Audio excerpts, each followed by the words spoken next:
Ladies and gentlemen, welcome back to Short Story Long. This week, we're sitting down with Aubrey Marcus.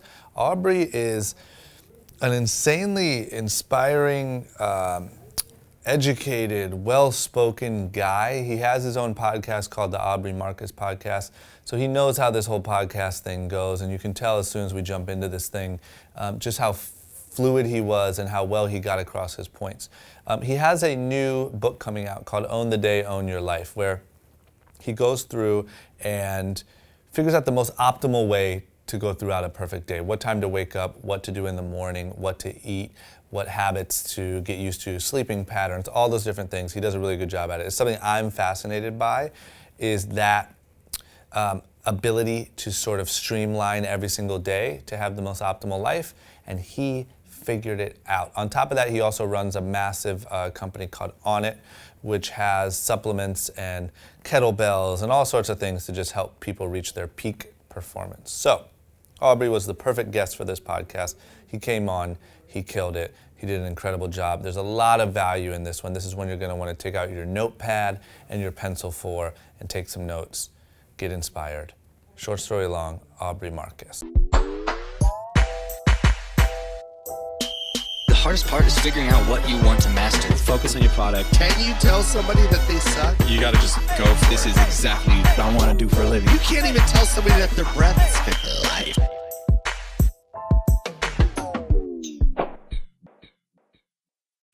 Ladies and gentlemen, welcome to Short Story Long. We are here with a podcast veteran, which I always am so... I didn't mean to say that first as if it was most important, but I always get so excited because, man, I'm sure as you know, like when you have someone who knows how to do these things, it's so much easier. Look at you just putting the pressure on right off the bat. Yeah, you know? yeah. Just calling me out. Podcast veteran, knows how to do these There you things. go. But I'm going to be honest, I've listened to hours of you on podcasts. Like I know you know what you're doing. And I would say, more importantly, the CEO and founder of ONNIT.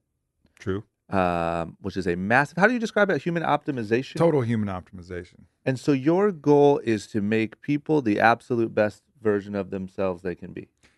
And of themselves is the key part of that, because I think a lot of times we look at that comparatively. Like, oh, I want to be shredded like that guy, or I want to be like Jack like that guy, or be this superhuman that you see. Yep. All we're responsible for is expressing ourselves in the best, most useful way that we can. Yeah. And I think that's really the focus that we try to keep in mind. And I think sometimes that's hard to accept, but like once you accept it and enter on that path, it's way more satisfying because obviously that's where the results are, right? But I think everyone has like the pictures. What's funny is before you walked in the office, that's what I was joking with one of my employees about is I just started working out like 6 weeks ago, and he was asking me who I'm trying to look like. And he kept naming these people that are like super buff. And I'm like, man, that's not even possible for me, right? Like maybe like, it's not my goal. It's not where I'm going. I'm just trying to be like the buff version of skinny guy. Right? Yeah. And so I think once you get clear on like what that looks like for you, you get a lot more like results. It applies to everything. You know, like you really have to just look at yourself and look at what you're capable of and not measure that thing against what everybody else is doing, because you've had different starting positions, you got different genetics, you got different skills, you got different predispositions. You're going to have expertise in things that don't show up in an Instagram photo or a bank account, and all of that shit is equally valuable. You just got to, recognize what your magic is. Yeah. Yeah, man, it's interesting. I could go on, I feel like, for hours about that. Because I do feel like one of the biggest things is that people set themselves up for failure, right? Like you measure yourself against someone else, you try for a week, didn't work out how you wanted it to, you bail out. Yeah. You know what I mean? And quit way early, Yeah, too. you're just stuck at the shitty version of yourself. Yeah. Not what ONNIT is about. Anytime you're trying to be somebody else, you're going to be a worse version of yourself. Yeah. Like the only goal you should have is to be the absolute best you, because you can be a full expert at you. Yeah. Like you can be the absolute best you. Nobody else can be the best you, but you could be the best you. Yeah. But you could be some shitty JV team version, B-League version of somebody else. Great. Hooray. Yeah. They're already killing it in that thing, but And why you're not always be gonna feel why like not be shit. you uniquely Yeah. and own that space in the entire cosmos as the only motherfucker who can be that thing, which is you. And that's why I say you're a podcast pro, because of things like that. So were you this passionate about this before you started on it? Like, were you talking the same way you're talking now? I think, that was always in me, Mm-hmm. but it gets refined and it gets more, you get more stuff out of the way. You see what's possible. Yeah. And for me, it's, I start to love people more, the more I love and appreciate myself. And, I'm certainly super hard on myself. I was way harder on myself before. I kind of had a lot of really self-abusive kind of traits as far as how I would treat myself.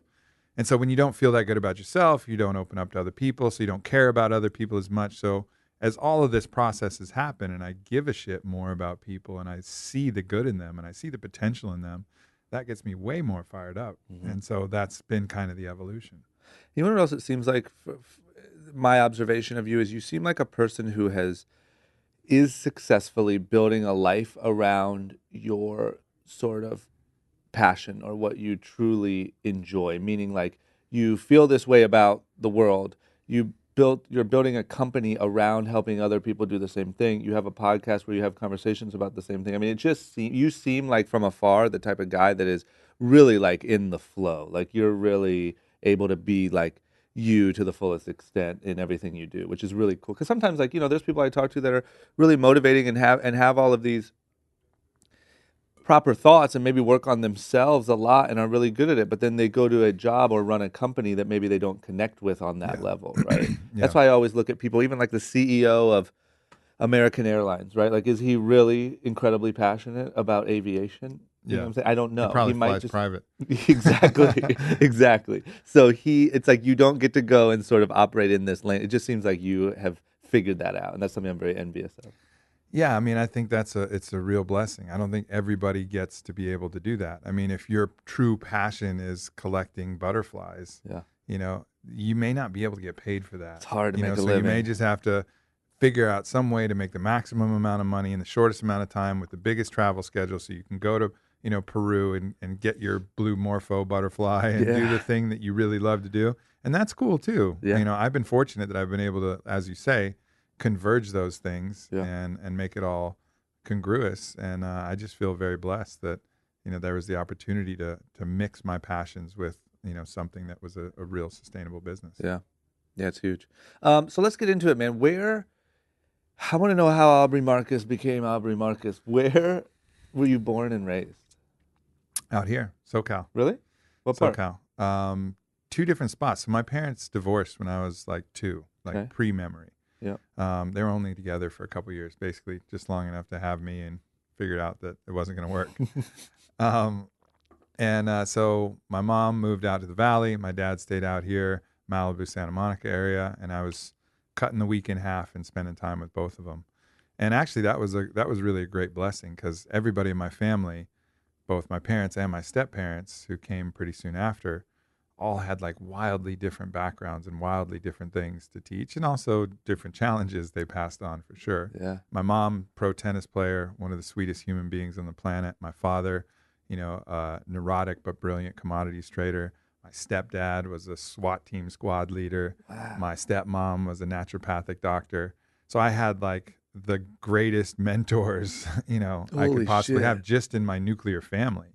And, so I knew from the start, like, man, I got a motherfucking head start. Yeah. Like, I better run fast. You were aware of that at a young age? Totally. I knew, like, wow, I really have it lucky. And I knew I was athletically gifted. I had, intellect. I was like, damn, like I hit a real lottery here. Yeah. So I felt pressure from when I was really young, Like what to age? be great. Like when do you think can you remember when you first like started feeling like, man, I got to do something? Well, I think I was able to channel it into sports for a while. And I think that was able to be kind of like what Steven Pressfield would call your shadow career. But that wasn't a career then. That was just me growing up. So it was all about basketball. Was that like 12 or like? No, basketball, that kind of obsession started earlier. That was probably Really? like 10. Yeah, when you start playing in the youth leagues and it starts getting serious and there's select teams and, you get more than the parents in the stands, because other people are checking it out, like the community's going around and like it starts to get real serious. And so I think I channeled a lot of that there. And then in high school, as I kind of figured out like, all right, I'm not going to the NBA, like I'm good, but I'm not that good. Yeah. Then it started being more about philosophical endeavors and, tackling issues and challenges with world religions. And I always had this kind of expansive philosophical mind. And I was like, I know that I can apply my mental toolkit to start solving some big problems, and I better giddy up. Man, how interesting. Did you do was there ever family get-togethers where everyone was together in one room, or were you bouncing around soaking up all this information? Almost rarely did the two sides get together. Yep. That happened once or twice. Got it. Yeah. And then what about brothers and sisters? Yeah, 3 older stepbrothers. Damn. Who, my older stepbrothers and my stepdad, they were like the manliest men of all, and I was part my cerebral father and part my very athletic mother, but they would just torture me, as far as physically, because physically they were so superior. I was younger. Okay. And they're also they were all football players, all wrestlers, all they were savages. And it wasn't it's not like Cody Garbrandt's brother, where they're getting in knife fights in the kitchen and shit like that. But, they really humbled me in a lot of ways, because I think without them and that influence, I could have been, because when I was with my dad as an only child for a long time, I have 3 younger sisters and a younger half brother too. Wow. But for a long time, I was an only child. I could have been like Prince Aubrey at that point. Yeah. And with these older stepbrothers and my stepdad, I was dickweed. Yeah. I wasn't. That's I was important. It was important. Yeah. And I'm really grateful that I had both sides. Someone shoving my face in the carpet, and you need it. Yeah, it's true. It's true. That's an important. As long as it doesn't get to knife fights in the kitchen. Totally. That's a over valuable, Subway sandwiches. It's so true. Have you? Are your siblings high achievers also?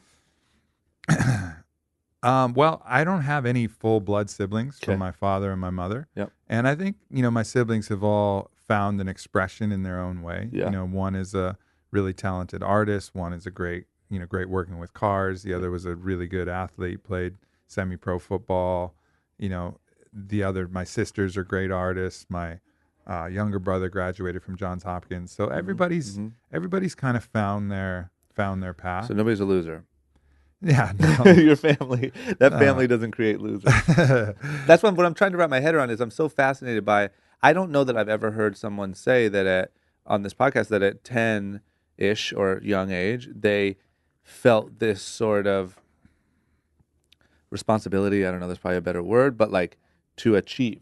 To do something great and special. To do something great. Yeah. Not just to achieve, not just to be successful, but to do something great. Yeah. And that led me to a really deep depression in my mid to late 20s. Really? Because at that point, I hadn't accomplished it. I hadn't done shit. I had a blog that a couple people in my Facebook friends would read. Yeah. And but I really felt like I have so much to give and I'm doing nothing. I have a marketing company. I'm trying to help a gold mine find gold, and an oil company find oil, and a cosmetics company sell skincare, and a sex toy company sell pocket pussies. I'm doing all the things that I can possibly do, but I'm not doing what I'm here on this planet to do. Yeah. And so I was just partying my ass off, and I was getting pretty depressed. How interesting. Okay, so we'll get to that part.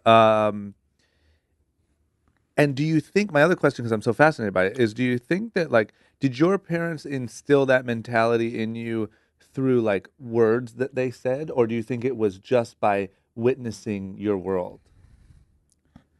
Man, I think it was seeing what they accomplished. Yeah. And I always had good self-reflection and self-awareness. Mm-hmm. And it was also anytime I would see those movies, there's always those movies Buffy the Vampire Slayer comes to mind, right? Where Buffy the Vampire Slayer is the chosen vampire slayer of the world, right? And then some wise old master comes and is like, you are the chosen one. And the first reaction of all the people when they hear that is like, no, I'm not. No way. And they rebel against it. I hate to say it, but I'm thinking about Kung Fu Panda. Yeah, totally. It's the same thing. I was waiting for that master to come and be like, you're it. And I was like, yes, I knew it. Yeah. I've been waiting. Yeah. But fuck, that wise old man with the beard telling me that never came. Yeah. But I always knew man, I got something here and I got to give it. And I don't know how it's going to happen. But I got to give this to the world. That is so cool. I just wish that you could, to a degree, that's the goal of the podcast, right? Is I want to interview all of these people from all different walks of life that have become successful in all different places, with the hope of young people listening and saying, oh, I gravitate to that part of this and this part of that, and I can now, by seeing this, maybe you live in a small town like where I grew up and you don't see many options, but maybe by listening to this, something grabs your attention and you start to follow that path, right? But I'm just fascinated by, like, can you instill that in people? Like, do you think do you have kids? No. Do you think that like how would you instill that in your child? You know what I mean? Yeah, I think the real focus is, again, back to what we initially started. Don't do it comparatively. Like, we all have magic and medicine to give, and the world will tell you what magic and medicine is important. They're going to tell you, oh, money is important. Oh, Facebook and Twitter, Instagram followers, that's important. This thing is important. Bullshit. That's not important. Like, some people, their gift is to make people laugh. And it may not be on stage in front of millions of people, but it's to bring levity to a situation. Their gift may be to care for people when they're sick. Their gift may be, like, it could be a million things. And I think the key thing is to recognize that we all have fucking magic. And we just got to give it, whatever that thing is, and not try to give someone else's magic. Just give your magic. And I just had that innate sense that my magic was big, and it had something to do with philosophy and ideas and, but that doesn't make mine better because, it's just, that's who I am. That's the type of tool that was shaped by the environmental and genetic forces that created this thing. And, right now, finally, in the last few years, I feel like I'm really being able to live that. How interesting. So then where did life take you, like, after high school, let's say? So high school, I'm guessing, just to try to wrap my head around the picture, like, you essentially played sports, but you started to realize that wasn't your future. Other than that, did you have a relatively normal high school, like, experience? Yeah, pretty normal, good high school experience. 3 years varsity basketball in Texas, bunch of fans out to the games, asshole coach who, despite being one of the top scorers in Texas, wouldn't play me more than 2.5 quarters because he didn't want me to get any looks. Like, he was a real... Why you?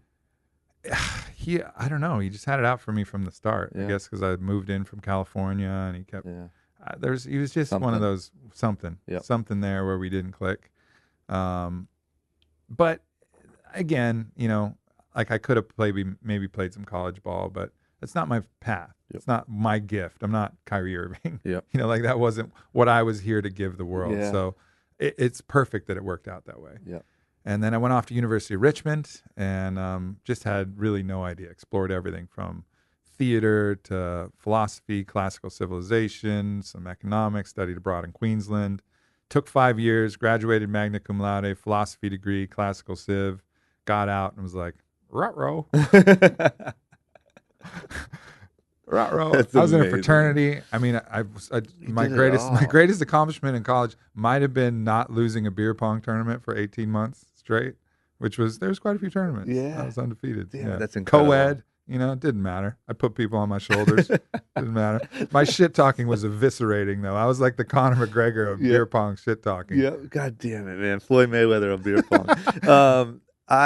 Let me ask you this, just because it's a hot topic, and a lot of people ask me, is like, what would your advice be to a young person listening about going to college if you're unclear of what you're going for? Don't go. Yeah. I mean, it's fun. Like, if you can afford a 4-year summer camp, like, go. Totally. The classes are going to be pretty easy. You'll learn a few things that are interesting. Like, I had a few classes that were dope, but it's like a time to just hang with friends and party and chill because it's not hard. And it doesn't help you, and it doesn't help you for your job. So, like, if you have the luxury to go, like, oh, I'm gonna live in a fucking giant building with all my friends and drink all the time and have a fucking blast, great. Like, if that's the luxury, but don't do it for your career. That is the wrong thing to do for your career. Like, if you really want to get started on doing shit, don't do that. Learn the other ways. Listen to podcasts. Start practicing. Work your way through the fields and learn in the field of actually doing stuff rather than the field of academia. Well, that was dead on. I mean, Jesus Christ. Okay, so then where do you go? So you get out of college, you're the beer pong champ. I am the beer pong champion. You have this burning passion. Did you ever think maybe beer pong was your calling? Well, if there was a pro league, again, I might not even be sitting here. I might just be fat and just so good. Have just like a ping pong ball tattooed on my hand right here.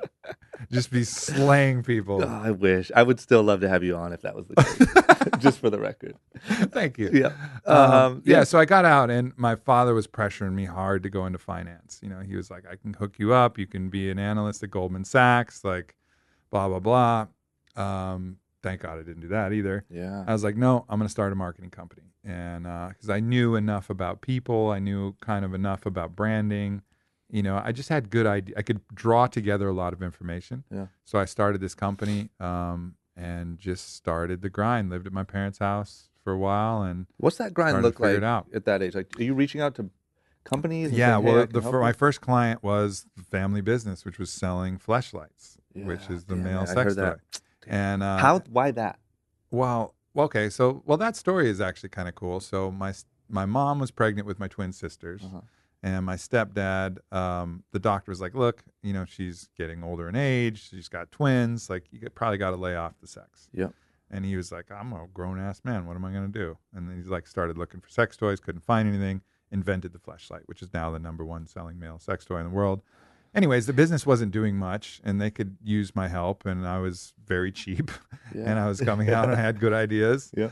And so that was my first client. And then from there, they subsequently fired me like 2 years later for doing a good job, which was all super Why? fucked up. Like, what do you mean? Like, what? It's like a whole bunch of like family. It's so hard to Got it. work with your family. Like, Got it. don't, like, again, another advice, like, don't work with your family Yep. if at all possible. Yep. Like, try not to. Yep. And then from there, I went off into investor relations, worked with a pharmaceutical company in Edmonton, Alberta. It was making, therapeutic drugs for treating ovarian cancer. Then I went off and did, again, gold mining, skincare, some supplements, just a whole bunch of different things that I worked for. Went back, helped with the fleshlight a little bit more, but with a different kind of attitude, just knowing like, look, I hate everything that I'm doing. Yeah. Like, everything I'm doing So you sucks. were well aware of that. Yeah. And I was like, everything I'm doing sucks. I'm depressed, and I'm channeling it into just being, instead of the beer pong champion, the stand on the table at the club with my sunglasses because I'm doing drugs and I don't want them to see my eyes champion. Yeah. You know, and that was not a healthy lifestyle either. And, you know, but I knew that I just needed more time. I needed to find the connections that would help. And then some connections started to form that started to get interesting. I met Bodie Miller, you know, and then I met Joe Rogan. And then I met a couple people who were like, all right, now these feel like allies. Like, these Yeah. feel like, now that instead of just being Legolas out there in the woods shooting squirrels and wondering when he's going to get his chance for the fellowship, now I got fucking Gimli coming in, and Yeah. I got the people gathering, you know. It's funny, you can feel like the wave. You know what I mean? Exactly. Like, something's happening here. Something's happening. And I started to, and then that's really, you know, Bodie was the first investor in ONNIT, gave me 60 grand. I raised another 50 grand from one of my other investment banker friends that worked on one of the oil and gas things that I was working on. Yeah. And started ONNIT with 110 grand, and you know, brought in Rogan as a partner, and then that was the start of it. That's incredible. Okay, so I just want to go back for 2 seconds and ask a couple questions. One thing is, like, I'm going to choose Fleshlight, obviously, because it's the most entertaining example. But like, when you're running a marketing company in your late 20s, right? Yeah. That's doing marketing for products like that, like, what does that look like? Like, what are you doing? Like, are you creating ads? Are you... Yeah. So there was ad creation, there's brand creation, there was some product development, there was some, you know, like web design. So a little bit of everything. A little bit of So you- copywriting. Got it. You know, So you literally go into these companies and say, I can help market you. Yeah, Let's figure out what that looks like. totally. And just do anything. Yeah, analytics, the whole deal. How interesting. That's interesting. But I sucked at first. But it's really easy to sell vaginas to horny people. Yeah. So like I had like an easy way to start in. You know, I'm not like Easy way to slide in. slide in. So I had, you know, I was able to learn on the job and Yeah. get away with sucking Yeah. and actually start, you know, seeing some success in something with, you know, a lot less headwind. And then I'm fascinated by the you know, the depression part of it, because I think also that's something a lot of people can connect with and relate to. And that just came from a lack of, like, you had this incredibly strong drive. calling, you knew something was out there, but you couldn't find it. Is that what caused it, you think? Like your life was not fulfilling? I think depression is like an exasperation and just like a defeat in recognizing that you don't know what to do. Like when you know what to do, then that warrior spirit could come in. Then it's like, oh, I'm ready to fight now. Yeah. But depression comes in when you just like no map. It feels like hopeless. Like Yeah. I don't even know what I'm going to do. I don't know how this is going to work. Everything I try isn't really working. I'm not making any headway.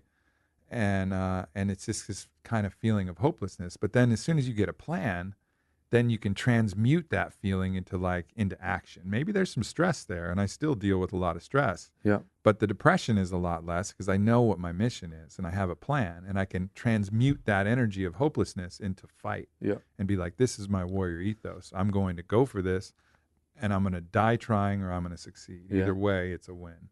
Do you ever feel that like that depression feeling creeping back in? Like do you have like a Sure. slow month or like how do you combat that?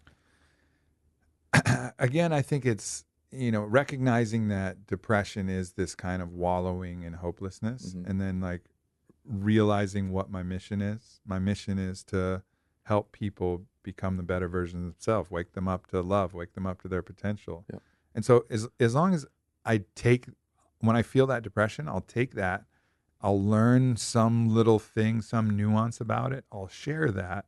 And in the sharing of that with other people will identify it. And my path out of my own hell will become their path out of their own hell. Yeah. And like instantly, as soon as I'm able to share that lesson from that, it's gone, because then I'm back actively doing what I'm here to do, Yeah. rather than just sitting with my own feelings. And so, yeah, for me, it's just sharing it and helping people. Like whenever I feel depressed, if I can start helping other people, then I feel back on my purpose again, and I'm not depressed. Yeah.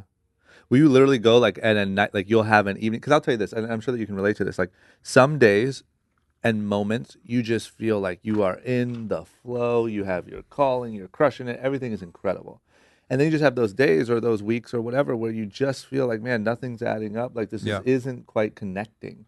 Like, will you literally go on, like, do you have an exercise, I guess is what I'm trying to wrap my head around, where like you'll go research a certain topic and go share that because you know now that that is the cure to that feeling? Like, is there an actual, like, if you went home at 8 p.m. on a certain evening and you were feeling like shit, is there something that you would run yourself through?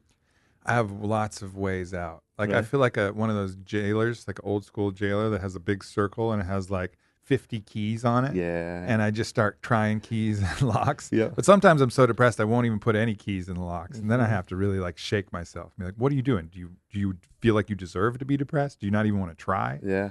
Because, I have lots of ways that I can try. I can try to play music. I can try to write. I can try to talk to somebody. I can try to go floating. I can do, experiment with some of the plant allies that I have. I Yeah. can go in the cold. I can go in the hot. I can do yoga. I can do an ecstatic dance. There's like all of these keys to try to unlock it. Yeah. And eventually I'll find something to unlock it, and then I'll share that. And so the process begins. But I've had to develop, dozens and dozens of these keys that I try to fit into my depression lock to get myself out. And each time it becomes a little easier. I Yeah. kind of remember where that key is. I know what kind of lock is being presented to me, and I'm able to slide it in a lot faster and Yeah. not sit in it as long. And so another thing is, like, did you, when you were in the depression phase of the late 20s, did you have any of those keys at that point? Or did you develop them like starting early 30s? I didn't have nearly as many. Yeah. I didn't have nearly as many. And I also didn't believe in that anything was really going to change. Yeah. Like I was like fighting mostly on faith. Yeah. And that's hard when you don't have evidence to back up. Like, okay, Ob, you've thought your whole life that you're here to do something great, but what have you done? Yeah. Nothing. Yeah. So maybe you're wrong. Maybe you're just going to be the fleshlight selling machine. Oh man, You that's know, the, and yeah. like- Maybe and you like peaked that's at gonna- beer pong. Yeah, peaked at beer pong. And so I had everything else was on faith. Yep. And then as evidence starts to back the faith, then it gets a little easier. And then you have faith that you can do even more, and then faith you can do even more. But you have to just kind of hold the faith through the darkness. Yeah. And it's hard to do. Certainly hard to do. Very hard. Yeah, I just felt like for me, like I went through a transition at around 30, or kind of started coming at like probably 28. And then now I feel like I'm really just full bore, like exploring it, but not only on the business side, but I just think on the sort of self-improvement side and realizing that these exercises exist and it is real and it is, and like I had a decent amount of success early and a lot of pressure from, we were on TV shows on MTV and all this different stuff. And I always compare it to like a running back who doesn't have maybe the skills to do it the right way and just kind of runs through human beings. Mm-hmm. And maybe you're really good for a couple of years and then eventually your body is going to be destroyed. Yeah. And that's kind of how I felt, right? Like even though I had this sort of success on paper, it wasn't sustainable and it was absolutely exhausting. And I reached this point where like everything was just exhausting. And it was similar to feeling like, what's this all for? Mm-hmm. This is beating me down. But it was around 28 to 30 where I started exploring these things. And now I'm, obviously fascinated by them and trying to get better at them and stuff like that. But that's just why I think that's another thing that, like we teach physical health and diet, and people accept the fact that those are real things. They might not all participate in them, right? But you accept that you can change your body or your physical health or whatever. But the mental game and, the depression side of it and those things aren't really taught to most people at a young age. Sure. And I think those... what are we teaching them instead? Some like bullshit things they have to memorize that they're going to forget? Weird algebra stuff, yeah. Like, why not teach people how to deal with when you get depressed? Yeah. Mind and there's mad science about it too. Yep. Like the science of mindfulness, the science of conscious breathing, the science of state shift using hot and cold. Like maybe we should tell people how to use the human they're in. Maybe, I don't know, just an idea, just lobbing that out there, world. Yeah. I just throwing that out instead of fucking useless memorization of dates of shit that didn't matter. Let's maybe figure out how to use us first. Yeah, it's so true, man. It's something that blows my mind. And the only people who, you talk to, I'm sure you've talked to thousands of them, but the people who really figure it out and master it are just people who, for whatever reason, decided to go on that journey on their own, right? Yeah. Because it isn't taught, and most parents don't teach it and whatever. And so it's just this weird select few that like went on this journey to figure it out that came out on the other side the right way, right? But even sparking people, I don't know. These are just things that I love. It's like as I discover more, I want to figure out how to light that spark in more people to even be open to exploring it. Mm-hmm. And then so you met, like, did you just meet Rogan and those guys through like a chance occurrence? Just Nope. I set up a 30-minute meeting to discuss advertising on his podcast. Yep. And but really I knew that would be a good deal. But I also knew that I just wanted to meet him because we had so many like and shared interests. And this is another key thing too, is like you can get an audience with a lot of people that you want. Like if someone wants to get an audience with me, if they're willing to, work hard enough and be creative enough, they'll get that audience. There's opportunities. But are you the type of, if you're like, I want to be friends with Aubrey, are you the type of person that's dedicated their life to being interesting enough and exploring enough things that you add value in that friendship? Yep. And I think I knew in my heart through all of from the vision quests I'd done to the philosophy I'd read to the understanding of life to the athletics to everything, I was like, I really believe that I can be friends with Joe. Yep. Like I can provide value in that friendship. And so, I knew that if I got a chance to meet him and see him on equal footing, that we had a good chance to be friends. And that's what happened. Turned out that's what happened. Yeah. Did you do advertising on his podcast for any of your stuff? Yeah. Yeah, he was advertising Fleshlight for a couple of years in the early days. He did? Yeah. That's incredible. Yeah. And then, okay, so then you build these allies. You feel like you have something here. And then where, like, I guess, how do you birth an idea like this? You know what I'm saying? Like, how do you say, okay, well, this is what I like. This is the products that, like, where does that come from? I think people think this is like an immaculate vision that came from the start. Yeah, like this light shines on you, I'm guessing. You get the whole thing. Like, that's not how it works. Okay. Like, I just started, and I had an idea about hangover supplements because I was partying too much and that's what I needed the most. Mm-hmm. And so I got into the supplements with that. And then I asked Joe what supplement he wanted. And he said he'd like a nootropic. And then I created Alpha Brain, and then Alpha Brain was created. Then I realized, like, shit, supplements, you can't really optimize your life with just supplements. So we started making kettlebells, and then from the kettlebells, started making, foods and snacks and personal care, and just kind of rounded out the whole picture. But it was, it didn't get fully illuminated from the start. It was just like, I'm going to start getting going. I'm going to get this process going. And, Alpha Brain was that first big hit that was like, oh, wow, we got something. And we got a real business here. Is Alpha Brain the biggest product or no? Mm-hmm. I want to try that. What does Alpha Brain do? It's a nootropic, which is like a cognitive enhancer. So we've done 2 clinical trials, full randomized trials, Boston Center for Memory, both confirming improvements in memory, focus, and executive function, like the ability to manage complicated tasks. Yep. Some processing speed, some flow state indications on the QEEG brain scans that we've done. So just kind of lights up your brain without having any stimulants in it or anything. Is it a daily? You take it daily? I take it before a podcast like this, so I can be sharp. I want to try it. Yeah, for sure. I don't take it if I'm trying to just chill that day, and I don't want to be hyper focused. Then I just want to relax at the beach. I'm not going to take Alpha Brain. And so you obviously had no background in any of this stuff, right? You just dove in. And Well, my stepmother was a naturopath, so I was taking supplements for my whole life. And for different indications. Oh, what do you got today? I got a test today. Okay, here's these supplements. Oh, you got a game today. Here's these supplements. And that started from when I was 7. So by the time I was 30, that was 23 years of taking supplements. Yeah. And like recognizing which supplements I took for which thing and what it did and how it worked. And then I worked again for 2 years for a pharmaceutical company. So I understood clinical trials, the importance of clinical trials, the power of the trials, what makes statistical significance, how many people have to go through, what the p-values mean, like recognize that, how to read the clinical research. So all of it kind of combined and kind of swirled together. So it wasn't like I was just out of the blue like, hey, supplements sound good. Yeah. This was part of my life the whole way through.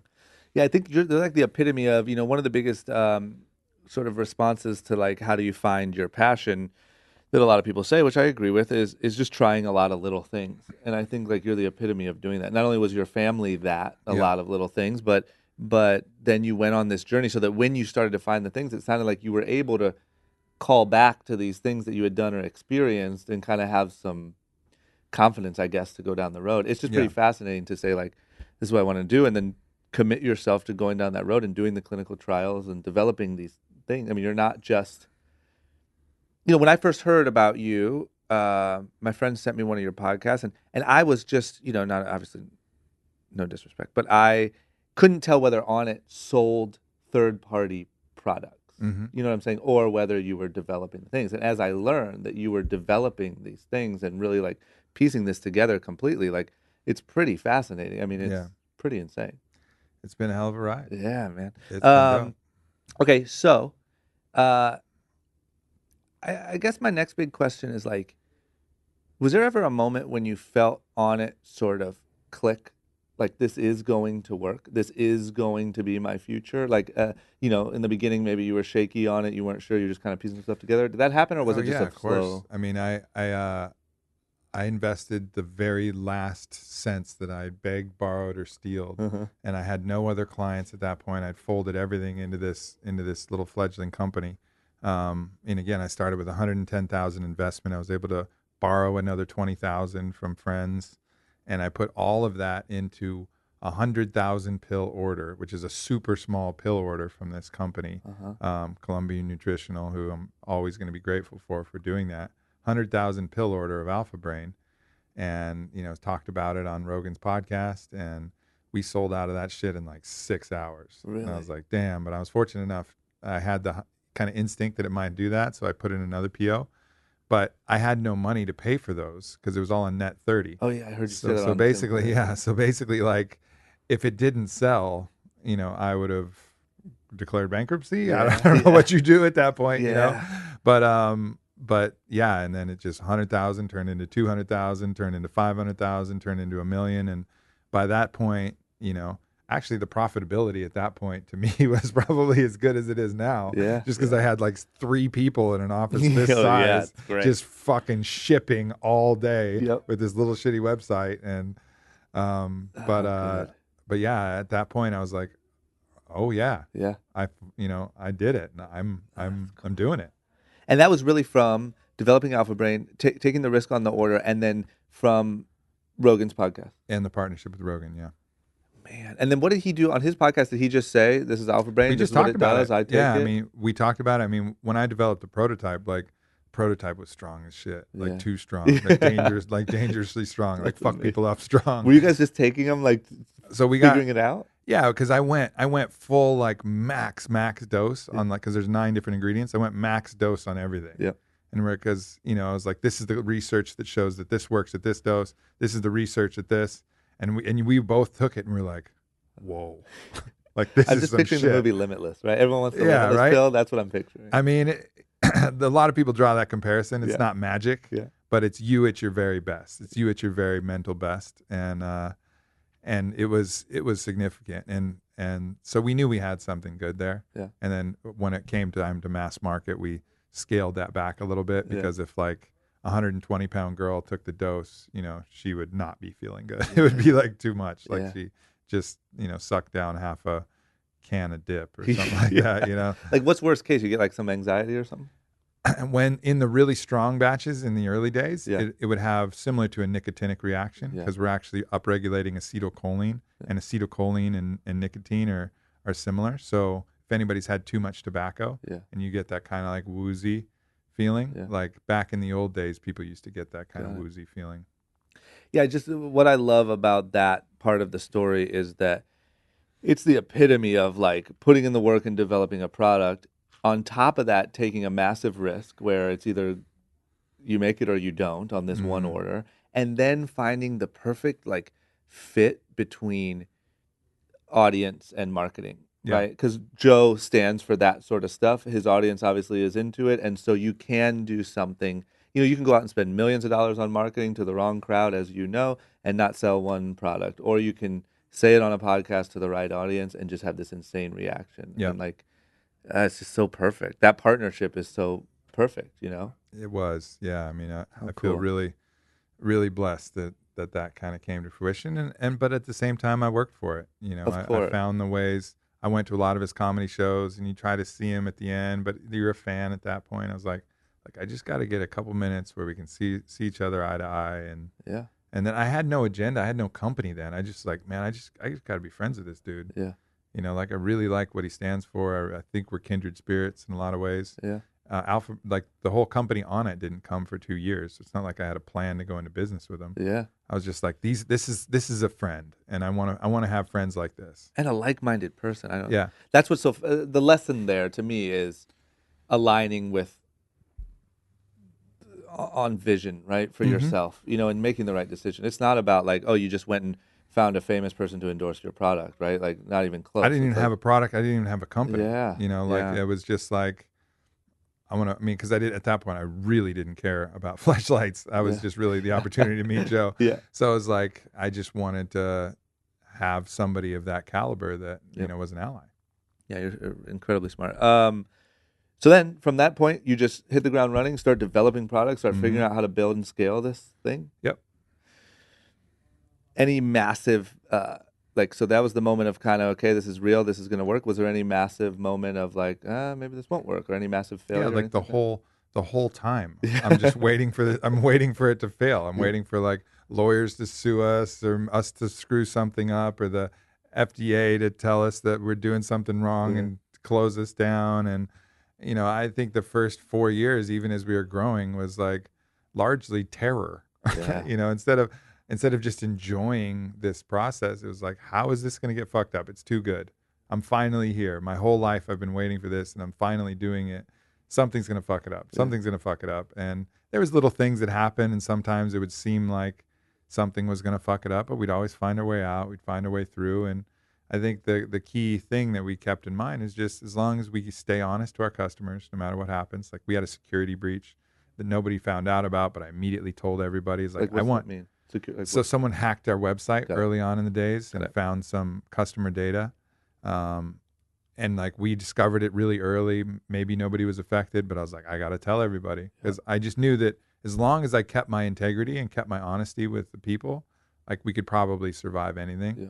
And that was kind of the guide star, and that's kept us safe through all the trials and tribulations. How do you do it now? Like, how old is ONNIT now? July 2011, we launched Alpha Brain, so Got it. that's kind of the marker.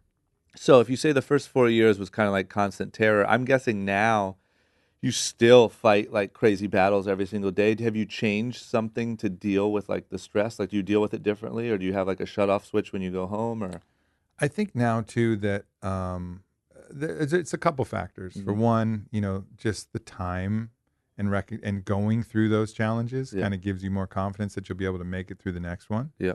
I think that's a key part, and just the experience with it and my knowledge base and my awareness of the actual risks that are out there is a little bit better. Also, as I've become a figure, and I have a ton of friends now and a ton of contacts. Like if for whatever reason ONNIT got folded up, I feel like I'm resourceful enough and I have enough allies and enough people that I love and they love me that we could figure something out. Yeah. Call up Brandon Schaub and whoever else and be like, hey, let's do something. Yeah. And maybe it'd be small again at first, but I think we could build it again. So it's just kind of faith, not faith in myself that I'd be able to figure it out. And it's not a store of wealth that keeps me safe. It's not the ONNIT walls that keep me safe. It's the fact that I have friends and I have allies and I have ideas, and I could sleep on a couch for a little while and I'd be okay, and we'd figure something out and we'd reload and something would work. Yeah. When do you think your mind shifted from like, because obviously I would say that like the elder 20s depression, partying every night is sort of the polar opposite of what you just explained of what your mentality is now, which is like, no matter what, I'll be all right. Did that switch a few years ago as just things started, you started to have some It's success? still switching, like I still battle with, no matter what, it's going to be all right. Sometimes I think, no, it's not. It's all going to shit. Everybody's that like turning once a against week. me. Yeah. Like I'm not completely out of the woods of that, but it just gets easier. Yeah. It gets easier to find your way to those states of faith. Like it's all going to work out. But crazy shit happens, like crazy wild accusations on the internet will come out of nowhere and you're like, what? Yeah. Like, what the hell is that? Yeah. There's zero truth in that. Like, and the crazy thing is the time we're in, like, you never know. Like, you never know what might happen and where it might come from. You just have to trust your own integrity and trust that whatever happens, you'll be able to figure it out. You'll be able to deal with it. How many employees do you have now? 180. Jesus Christ. What was your biggest challenge creating because you're running the company, are you hiring and firing and doing that stuff too? I do almost all the firing. Yeah. Just because How fun? I think it was that first season of Game of Thrones where Ned Stark was like, he who reads the sentence, uses the executioner's sword. And I was like, that kind of idea of if ultimately the decision is mine, if it's somebody that I had no contact with the whole time, I didn't hire him, I never interacted with him, I'll let their supervisor fire him. But if I had any part of that process, then I want to be there in that meeting so they can look at me and ask me why. And that's the right thing to do. And it's hard, and it's also like there's two ways you can do it. Like you can shut yourself off and go kind of temporary sociopath and like not recognize. But I don't do that. I try to stay as emotionally vulnerable as possible, just because I think that's what they deserve in that moment. So. Yeah, I mean, I fired 3 people in one day, and I teared up in all 3 of those terminations. It's exhausting, but it was the right thing, and the relationships with those people are still solid, and I think partly because of that. Yeah. What's been the hardest part of building a company of that size? I think it's really just trying to manage your own expectations and have your own compass, and cash flow is always a dragon you got to slay. Like even if you're making sales, if you're spending too much cash, you won't feel the impact. You'll run out of money personally. And I don't have other big additional income sources. So like ONNIT is my livelihood. So, it's not like I'm raising investor money. We still haven't taken on significant money from investors. So it's all just taking that, making sure the business is healthy enough that I can live the way that I want to live as well. So I think cash flow is hard and managing expectations. Yeah. Okay, let's get into the book because I want to make sure we go through that because it's another thing that I just love. What's the book called? Own the day, own your life. Love that. And it is about how to own the day in short words, right? Yeah. And what does that mean? Yeah. I think I got frustrated with all of these longer term transformational programs, like 30 days of this, 60 days of this, 90 days of this, myopically focused on getting skinny or getting, like, anytime you're focused on one single goal in the future, you're not living in the present, and you've basically folded the full enjoyment of your life towards a later date, towards getting there, but there is no fucking there. Yeah. It's always now. And so I wanted to create a book that really focused on now. Like, what's the best day I can live, whoever I am, wherever I am now? Yeah. How does that process start? Well, it starts with hydration in the morning, movement, light, hot and cold. It starts with this type of breakfast. It goes through, it starts with, this is the right time to drink a glass of wine or smoke a joint. Like, this is the right way to drink coffee. This is the right way to connect with your friends. This is the right way to approach sex. This is not right, but this is a way that is a fulfilling way that's backed by the research, and that can really give you a plan to how to live just one of the best days of your life over and over and over again. I'm such a fan of it. Like, I'm such a fan of that mentality. I can't wait to read the book. I'm like, one of the things that I do, and I don't know, I mean, you probably have a system already, but there's this app called Productive, right? Where you just put what you want to do every day. And then you cross it out, and then it obviously tells you what days, how long your chain is, all that different stuff. And I'm fascinated by, like, if you can simply, I read the book, The Score Takes Care of Itself by Bill Walsh, right? Where it's just do the fundamentals and the rest will take care of itself. You know, worry about every day, and then the long term will. Just focus on the process, like one step at a time. Like, all right, first one day at a time, but one day, that's a whole long time. One little part of the day at a time. Like, everything in the book is easy. But you combine that together, you're fucking Superman, but nothing is hard. And I think that's the key thing. And it's not a bunch of expensive stuff. Like, the world's best doctors and best medicines, all those are free. Sex, sleep, exercise, light, breath, cold. Like, these are the best doctors that we have available. These are better than any prescription pill, anything else that we can do. And they're available to us at all times. We just got to take the minimum effective dose. Yeah. So did you go through each of these things and, like, research and check all the research? Oh, hell yeah. And all this stuff? We have over like 400 references, 300 clinical and academic references. I was fortunate to get some help with that. But we also have a massive team and also a massive field of peak performers, like Stanley Cup winners, Super Bowl winners, UFC champions, like peak performers. Like, I'm in there riding, bikes with Lance Armstrong in the gym and competing in rowing machine with him. Like, oh yes, I know he did steroids, but he's also fucking badass, like all of these people, you start to accumulate knowledge, and then we're interviewing top doctors and researchers, and you're just able to compile something that really works. So it's not academic, like, because if you follow the academics and just follow the research, like, they'll tell you, one of my favorite examples is they'll tell you to take like a really high amount of sodium bicarbonate, baking soda, for aerobic performance. Anybody who tries to take that amount of baking soda is going to shit their pants.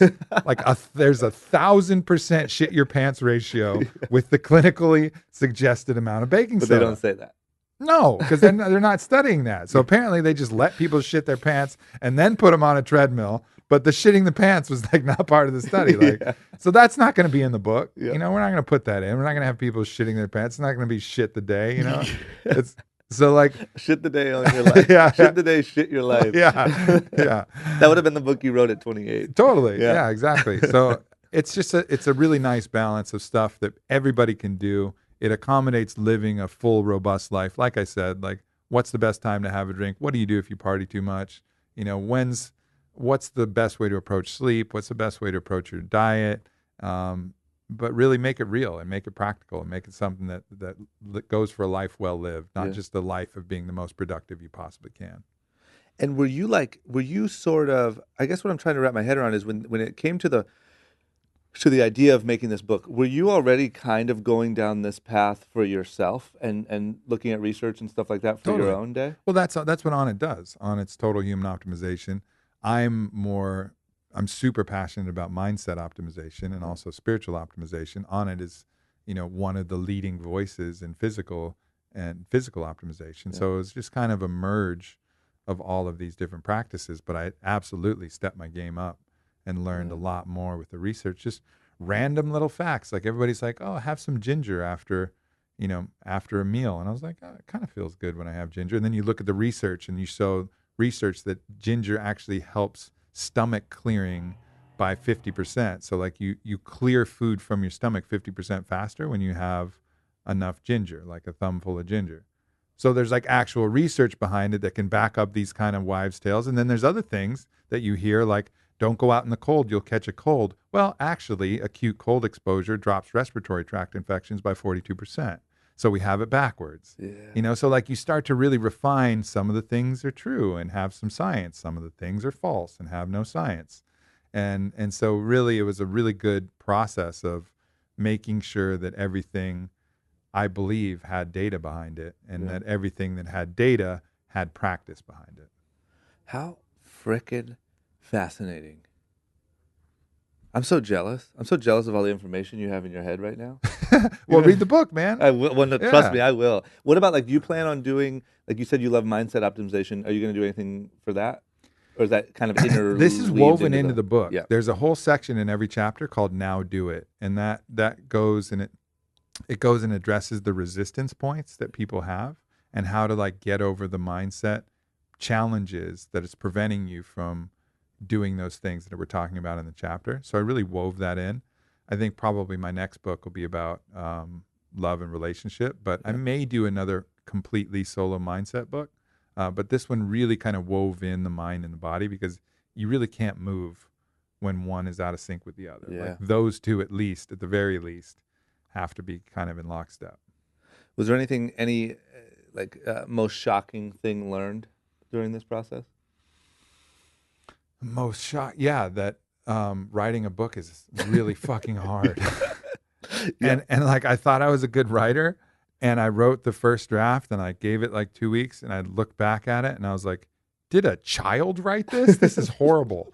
And then I would I'd rewrite it and give it another 2 weeks and be like, oh my God, I still suck. This is ridiculous. Yeah. And I just kept rewriting it. And, fortunately I had some good editors and people to help me. But how long ago did you start? That's a beast. 2 years ago. Jesus. Okay, this might be too dumbed down for what it is, but like, could you, for the listener, could you prescribe a day tomorrow that they should try to go accomplish? That's absolutely what the book is for. Yeah. And I can try to run through that fast, but it's a long process. Because you run through like process. Hey, try this. Here's like give me a sampler, right? Of like, do this tomorrow and here's why. Yeah. And then obviously go read the book for like the real, you know what I mean? Can you, is that possible? For sure. For anybody interested, it's ownthedaybook.com. So you can check that out. And you'll get some visual cues to go along with this. But all right, so the key thing for the morning, and I'm going to go super speed round here with this. Key thing for the morning, you lose over 1 pound of water overnight. So you're going to want to focus on rehydrating the first thing in the morning, not with coffee. Coffee is a diuretic. It's going to cause you to be more dehydrated. So the first thing you want to do, drink spring water, pinch of Himalayan sea salt for the electrolytes and the minerals, splash of lemon for the bioflavonoids, wake up the system. Then you got to worry about circadian rhythm, which is the daily hormonal waking, sleeping cycle that we're all a part of. All animals are a part of. So you want to get out in the sun, set the circadian rhythm and say, all right, it's daylight, and you want to get a little bit of movement. Could be just walking around with your dog, could be moving, could be doing push-ups, could be doing a little light yoga, whatever. Hydration, light movement, first thing. Second thing, you want to focus on cold exposure and breath. So combining deep breathing practices, which lower blood pressure and can actually help put you in a state, like a relaxed state, because a lot of us dealing with chronic stress and anxiety. And then after you're done in the warm shower, turn that nozzle cold. 2 to 3 minutes of cold exposure, great for respiratory tract infections, great for reducing chronic inflammation, chronic stress, and also trains you to have the mental willpower to do something uncomfortable. That's good for your body. From there, breakfast, you want to focus on higher fat, higher protein, higher fiber, and if you can't find anything like that, and like stay away from the sugar. Sugar for breakfast is the absolute worst thing you do, sets you up for metabolic ping pong. So if you can't find anything like that, then just don't eat breakfast. Breakfast is not the most important meal of the day. You can just get away with eating from those 8 hours between lunch and dinner. It's going to help with longevity, growth hormone, everything else. Supplements, try to eat omega-3 fatty acid foods, try to eat a lot of greens, get actual sunlight if you can for vitamin D, but get vitamin D if you can't. Supplement with as many minerals as you can. On the way to work in your car, you're going to want to either be mindful or filling your mind. So either clearing your mind and finding your own kind of Zen space, and I talk about some techniques for that, or filling your mind with podcasts. Workplace efficiency, the key thing there is understand your mission. Even if you're in a shit job like I was, know why you're in that shit job, know what you're doing. Then I talk about performance-enhancing plants. I talk about caffeine, nicotine, and Huperzia serrata, which is in Alpha Brain, one of the key ingredients. How to use those efficiently, how not to get owned by them, but to use them as helpful allies so that you're not dependent on them. Then talk about lunch, eating a weird lunch, a really wide variety of foods. We eat too many of the same foods. It's bad for our gut biome, so really expand the horizon there and try to get as many micronutrients in as you can and as few bad nutrients, like anti-nutrients, keep those out. The yellow cheese is horrible, causes hyperactivity. That yellow number 6, the preservatives are really bad for you. Keep those out. Take a nap. Naps outperform more overnight sleep, and naps outperform more coffee when compared. Yeah. Get moving in some way, some kind of exercise. Do that. Then go home, have a glass of wine, connect with your family, play an instrument, really relax, let the day unwind.